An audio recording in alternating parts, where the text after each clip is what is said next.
Hello दोस्तों, स्वागत है आपका क्रिक टाइम आउट 11 चैनल पे। और आज जो हम मैच कवर करने वाले हैं वो है Melbourne Renegades versus Sydney Sixers के बीच का मैच, जो होने वाला है 27 अक्टूबर को 11:40 AM पे इंडियन स्टैंडर्ड टाइम के हिसाब से।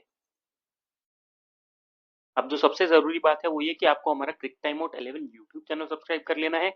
वहां पे आपको पूरा video update, video analysis daily basis पे मिलता रहेगा।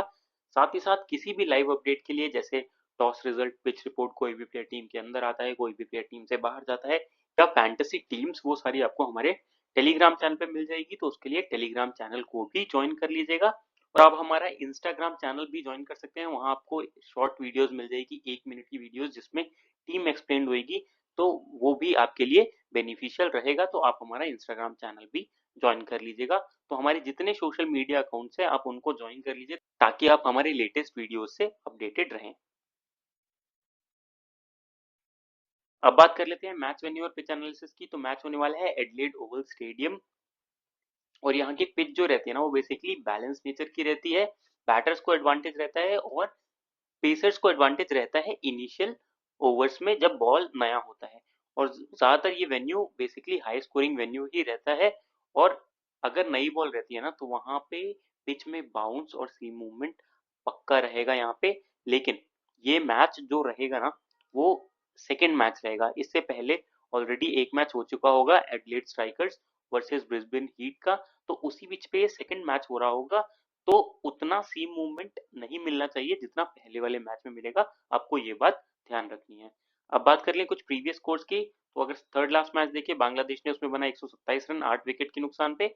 पाकिस्तान ने चेज कर लिया उसे 128 रन 8 विकेट के नुकसान पे 18.1 ओवर में। पेस को 7, स्पिन को 5 विकेट मिले थे। फिर बात करते हैं नेक्स्ट मैच की। वहां इंडिया ने बनाए 168 रन 6 विकेट के नुकसान पे। और इंग्लैंड ने बनाए 170 रन बिना किसी विकेट खोए। और आराम से वो चेस कर लिया था उन्होंने 16 ओवर्स में। उस मैच में पेस को 5, स्पिन को एक भी विकेट नहीं मिला। फिर बात करते हैं जो लास्ट मैच हुआ था, यहाँ पे ऑस्ट्रेलिया ने बनाए 241 रन 4 विकेट के नुकसान पे। वेस्ट इंडीज चेस करते हुए 207 रन बना पाई 9 विकेट के नुकसान पे। उस मैच में पेस को 12, स्पिन को एक ही विकेट मिला था। तो जो स्ट्रॉन्ग टीम है, जिनका बैटिंग लाइनअप स्ट्रॉन्ग है ना, वो यहाँ पे अच्छा स्कोरिंग करेंगे। और पेसर्स को यहाँ पे मदद होगा। आप तीनों ही मैच देखिए तो पेसर्स ने ज्यादा विकेट लिए हैं, क्योंकि इस पिच पे जो है वो पेस और बाउंस रहता है, सीम मूवमेंट रहता है। तो आपको ये बात ध्यान रखनी है। बात करें एवरेज स्कोर की, तो एवरेज स्कोर 150 से 170 के बीच में होना चाहिए। अगर बात कर लें हेड टू हेड रिकॉर्ड की, तो टोटल 18 मैचेस इन दोनों टीम्स ने खेले हैं, जिसमें से 6 रेडनेगेट्स ने जीते हैं और 12 मैचेस सिडनी सिक्सर्स ने जीते हैं। और मोस्ट प्रोबेबली सिडनी सिक्सर्स ही ये मैच जीतनी चाहिए। देखिए ऑन पेपर्स अगर देखें ना, तो सिडनी सिक्सर्स के पास ज्यादा मैच विनर्स हैं when compare to Melbourne Renegades. तो मुझे ऐसा लगता है कि थोड़ा सा बायस्ड साइड रहेगा ये मैच, और सिडनी सिक्सर्स आराम से जीतनी चाहिए। बात कर लें लास्ट 5 मैच की परफॉर्मेंस की, तो मेलबर्न रेनेगेट्स 5 में से एक ही मैच जीत के आ रही है, वहीं सिडनी सिक्सर्स 5 में से 3 मैच जीत के आ रही है। अब बात कर लेते हैं मेलबर्न रेनेगेट्स के प्लेइंग 11 की। तो हेली मैथ्यूज ओपन करेंगी अहमद इब्रो के साथ। फिर आएंगी एजली स्कैप से Georgia Wareham, Courtney Webb, Sophie मोनिलियो, Nicole Faltum, Georgia Prestwich, Ella Hayward, सैरा quite और तारा नॉरिस। अब यहाँ पे अगर ओवर डिविजन की बात करें, तो देखिए जॉर्जिया वेरहम और सोफी मेन्यू, ये दो प्लेयर ऐसे हैं ना जिनके ओवर्स कंफर्म है, अपने पूरे 4-4 ओवर्स करेंगी। उसके बाद जो प्लेयर्स ज्यादा ओवर्स करेंगे वो उसमें है हेली मैथ्यूज, सैरा क्वाइट और टारा नॉरिस। तो जो 12 ओवर्स बचे हैं उसमें से ये 3 प्लेयर थोड़े ज्यादा ओवर्स करेंगे। और बाकी जो बचे हुए एक आख ओवर या 2 ओवर्स है, वो जाएंगे जॉर्जिया प्रेस्ट्रिज, एला हेवर्ड या एलिस कैप्सी के खाते में। बात करेंगे डेथ ओवर्स की, तो डेथ ओवर्स में सोफी मोनलियो कंफर्म है। और मोस्ट प्रोबेबली सेकंड जो डेथ ओवर स्पेशलिस्ट है वो इनके पास जॉर्जिया वेरहम है, तो वो आनी चाहिए। या आपको हेली मैथ्यूज भी दिख सकती हैं। अगर बात करें मेलबर्न रेनेगेट्स वुमेन के प्लेयर स्टैट्स की, तो हेली मैथ्यूज बीबीएल के स्टैट्स इनके 84 मैचेस की 81 इनिंग्स में 1373 रन है, 18 का एवरेज, 102 का स्ट्राइक रेट है, 64 विकेट ले रखे हैं। पावर प्ले में ओपनिंग करेंगी, साथ ही साथ बॉलिंग 3 से 4 ओवर इनको करने चाहिए। तो आपके लिए अच्छी पिक रहेंगी, अच्छी कैप्टनसी ऑप्शन भी रहती है। एक बस इनके साथ दिक्कत ये है कि रिसेंट फॉर्म जो वर्ल्ड कप का है ना, वो बैटिंग से अच्छा नहीं चल रहा था। उसमें बस एक ही स्कोर ढंग का आया था, बाकी सब मैचेस में ये ज्यादातर फ्लॉप रही थी। तो बैटिंग से थोड़ा सा कंसर्न है फॉर्म इनका। तो इस वजह से कैप्टनसी ऑप्शन में मुझे इनका थोड़ा सा डाउट है, लेकिन आप फिर भी इनको आराम से लेके चल सकते हैं। फिर आती है एमा दे ब्रो, तो अभी टी20 स्प्रिंग ब्लास्ट इनका काफी ज्यादा अच्छा गया था, जम के रन बनाए हैं और जम के विकेट्स भी लिए हैं। अगर बात कर ले इनके स्टैट्स की, तो 7 मैचेस की 5 इनिंग्स में 89 रन है, 22 का एवरेज, 132 का स्ट्राइक रेट है। प्लेयर अच्छी है, लेकिन उतना ज्यादा मौका नहीं मिलेगा, इसलिए आप आराम से ग्रैंड लीग में ट्राई करिए, स्मॉल लीग में उतनी अच्छी पिक नहीं रहेंगी। फिर आती है एलिस कैप से, तो 28 मैच की 26 इनिंग्स में 542 रन है, 22 का एवरेज, 115 का strike rate. Recent form batting से काफी खराब चल रहा है, लेकिन फिलहाल यहाँ पे वन डाउन आनी चाहिए, और वन डाउन ये बहुत ही अच्छी पिक रहेंगी।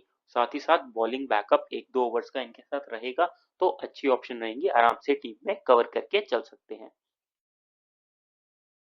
फिर आती है जॉर्जिया वेनहम, तो 78 मैचेस की 40 इनिंग्स में 618 रन है, 28 का एवरेज, 128 का स्ट्राइक रेट, 48 विकेट्स ले रखे हैं।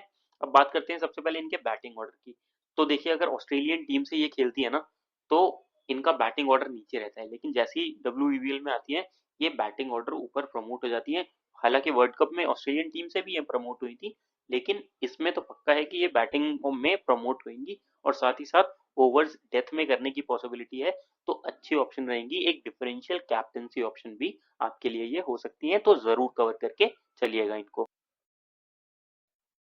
फिर आती है कर्टनी वेब, तो 76 मैचेस की 67 इनिंग्स में 1110 रन है, 21 का एवरेज, 101 का स्ट्राइक रेट है। रीसेंट फॉर्म अगर आप देखेंगे, तो 39, 36, 37, 37, 33, तो फॉर्म अच्छा चल रहा है। आप चाहें तो एज अ ट्रम्प कार्ड पे ट्राई कर सकते हैं, लेकिन हम ऐसे प्लेयर्स को लेंगे जो हमें बॉलिंग का भी बैकअप देंगे, इनकी बॉलिंग पे श्योरिटी रहेगी नहीं। फिर आती है सोफी मोनिल्यू, तो 99 मैचेस की 89 इनिंग्स में 1506 रन है, 20 का एवरेज, 102 का स्ट्राइक रेट है, 78 विकेट्स ले रखे हैं। बात करें रीसेंट फॉर्म की, तो काफी ज्यादा अच्छा चल रहा है, विकेट टेकिंग ऑप्शन ये रहेंगी, वर्ल्ड कप अच्छा खेल के आ रही है, और साथ ही साथ बैटिंग भी आने के चांसेस है। और इनिशियल डेज में तो ये ओपनिंग भी करती थी, तो क्या पता एज एन ओपनर भी खेल जाए, उस पर अभी श्योरिटी नहीं है, अभी कोई न्यूज आई नहीं है, लेकिन अच्छे पिक रहेंगी आपके लिए, कवर करके जरूर चलिए, डेथ में बॉलिंग भी करेंगी, तो आपके लिए एक डिफरेंशियल कैप्टनसी ऑप्शन भी हो सकती है। फिर आती है निकोल फैल्टम, तो 89 मैचेस की 42 इनिंग्स में 292 रन है, 11 का एवरेज, 95 का strike rate. Wicket keeping section में इनसे अच्छी प्लेयर हमारे पास अवेलेबल है, तो आप इनको आराम से छोड़ के चल सकते हैं। फिर आती है जॉर्जिया प्रेस्टविच, तो 70 मैचेस में 40 विकेट्स ले रखे हैं, रीसेंट फॉर्म अच्छा चल रहा है, लेकिन अब टायरन नॉरिस के आने की वजह से हो सकता है कि इनके ओवर्स में कटौती आए, क्योंकि अब बॉलिंग ऑप्शन मेलबर्न रेनेगेट्स के पास ज्यादा हो गए हैं। फिलहाल के लिए मैं इनको एवरेज पिक लेके चल रहा हूँ, अगर फिफ्थ बॉलिंग ऑप्शन मेंशन होती है और बैटिंग ऑर्डर थोड़ा ऊपर मेंशन होता है, तो ये भी आपके लिए एक अच्छी पिक हो जाएंगी। फिलहाल के लिए ये एवरेज पिक में रहेंगी। फिर आते हैं ई हेवर्ड, तो 39 मैचेस में 21 विकेट से रखे हैं। अभी टी20 स्प्रिंग जो चल रहा था, उसमें इनका फॉर्म ठीक ठाक ही चल रहा था, लेकिन उतने ज्यादा बॉलिंग चांस इनको मिलना नहीं चाहिए, ओवर कटने की पूरी पूरी संभावना रहेगी, तो आप आराम से ग्रैंड लीग में ट्राई करिए, स्मॉल लीग में अच्छी ऑप्शन नहीं रहेंगी।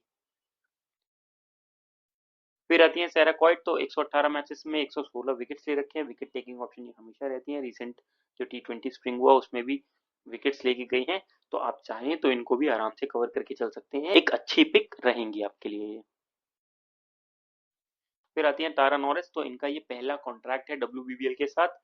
बात करें इनके टी20 आई रिकॉर्ड्स की, तो 5 मैचेस में 4 विकेट से रखे हैं, और ऐसी पिचेस पे ना जहां पेस और बाउंस रहेगा, ये काफी इफेक्टिव रहेंगी, तो अगर मेलबर्न रेनेगेट्स फर्स्ट बॉलिंग करती है, तो इनको टीम में जरूर लेके चलिएगा, वहां आपके लिए ये एक डिफरेंशियल पिक का काम करेंगी। फिर बात करते हैं सिडनी सिक्सर्स के प्लेइंग 11 की, तो एलिसा हिली अभी एंकल में चोट लगी हुई थी, लेकिन मोस्ट प्रोबेबली ये मैच ये खेलनी चाहिए। फिर आएंगे होली अमृताज, Kate Peel, Ellyse Perry, Ash Gardner, Erin Burns, मेथेडा Carmichael, Sophia Claystone, Maitlan Brown, Lawrence Cheatle और कर्टनी सिपल। अब अगर यहाँ पे बात करें ओवर डिविजन की, तो देखिए एश गार्डनर अपने पूरे ओवर करेंगी, सोफिया क्लेस्टोन अपने पूरे ओवर करेंगी, मैटलिन ब्राउन भी अपने पूरे ओवर करने चाहिए, और कर्टनी सेप्पल भी अपने पूरे ओवर करने चाहिए, तो ये हो गया 16 ओवर्स। बचे हुए जो 4 ओवर्स है, वो एलिस पेरी और लॉरेंस चैटल के खाते में जाने चाहिए। एलिस पेरी का बॉलिंग में अभी श्योरिटी है नहीं, क्योंकि ऑस्ट्रेलिया से इन्होंने बॉलिंग करी नहीं थी, लेकिन मैं मान के चल रहा हूँ कि 1-2 ओवर्स यहाँ पे ये ज़रूर करनी चाहिए सिडनी सिक्सर्स की तरफ से।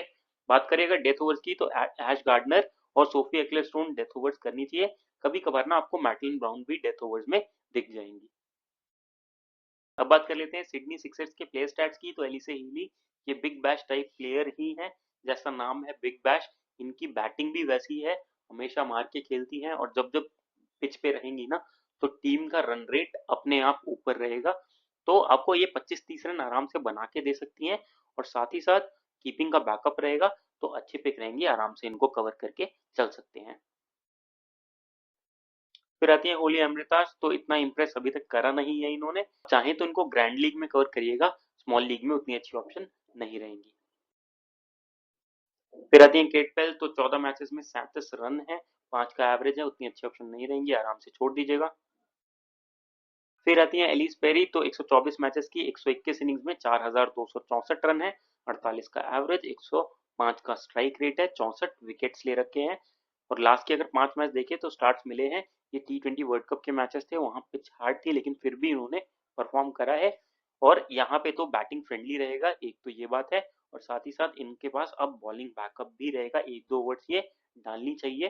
तो ये अच्छे पिक रहेंगी, अच्छी आपके लिए वाइस कैप्टनसी ऑप्शन भी बन सकती हैं। फिर आती हैं ऐश गार्डनर। तो इनके बीबीएल के स्टार्ट्स देखते हैं। 125 मैचेस की 120 इनिंग्स में 2504 रन है, 22 का एवरेज, 122 का स्ट्राइक रेट है, 86 विकेट ले रखी है। ये आपके लिए एक मैच विनिंग प्लेयर है, इम्पैक्टफुल परफॉर्मेंस देती है और साथ ही साथ बैटिंग बॉलिंग दोनों का बैकअप रहेगा। डेथ में बॉलिंग डालेंगी तो आपके लिए सबसे अच्छी पिक रहेंगी, डेथ में जरूर कवर करके चलिए इन्हें। फिर आती हैं एरिन बर्न्स। तो 117 मैचेस की 108 इनिंग्स में 1758 रन है, 19 का एवरेज है, 114 का स्ट्राइक रेट है, 40 विकेट ले रखे हैं। तो इनके साथ एक दिक्कत यह है कि इनका बैटिंग ऑर्डर थोड़ा नीचे रहता है और दूसरी बात ओवर्स पे क्लैरिटी है नहीं। तो अगर as a six bowling option ये खेलती है तो आप इनको कवर करके चलिएगा, नहीं तो आराम से आप ग्रैंड लीग में इनको ट्राई करिएगा। फिर आती है मैथिल्डा कारमाइकल। 56 मैचेस में 376 रन है, 14 का एवरेज, आराम से छोड़ दीजिएगा इनको, ग्रैंड लीग में ट्राई करना है तो कर सकते हैं।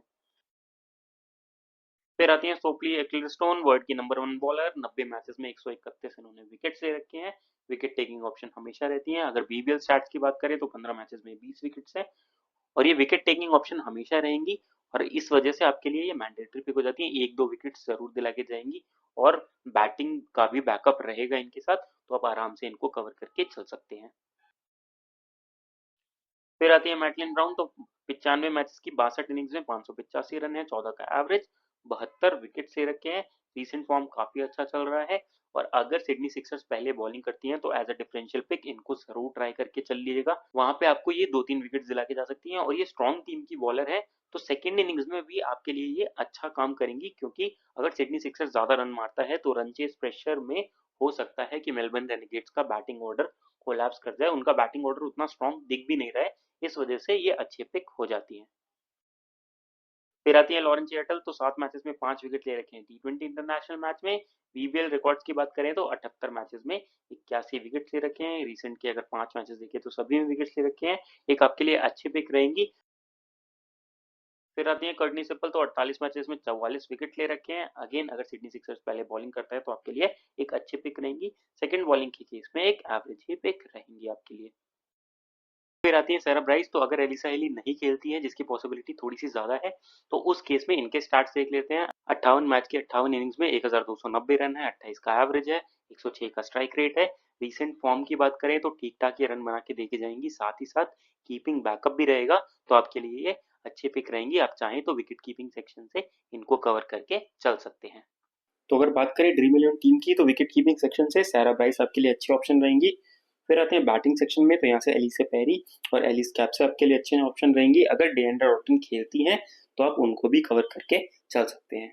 फिर आते हैं ऑलराउंडर सेक्शन पे। यहाँ से हेली मैथ्यूज आपके लिए मैंडेटरी पिक रहती हैं, ऐश गार्डनर आपके लिए मैंडेटरी पिक रहेंगी, जॉर्जिया वेरहम आपके लिए मैंडेटरी पिक रहेंगी, मैटलिन ब्राउन आपके लिए यहाँ पे मैंडेटरी पिक रहेंगी।